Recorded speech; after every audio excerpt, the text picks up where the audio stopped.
Hi, welcome to this video where I will show you how to set up Loox Reviews on Shopify.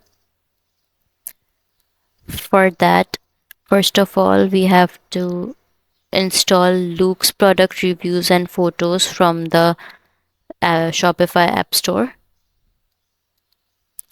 Then we have to go to the Shopify admin and then click on apps and select Loox photo reviews to access their dashboard.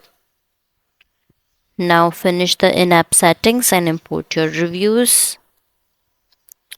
For integrating the widget,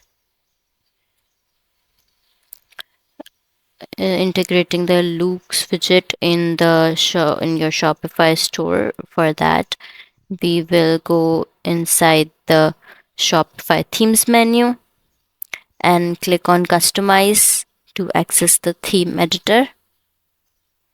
Now click on add section and choose the reviews widget.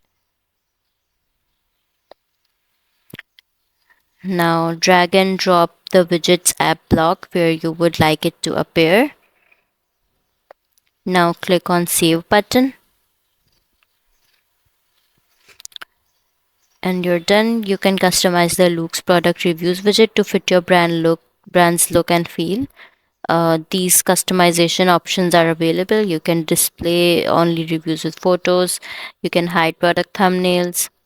You can select the number of reviews to display and all. Okay, now we are done with the video here. If you like this video and if you find this video helpful, please like and subscribe to our channel. And thank you for watching.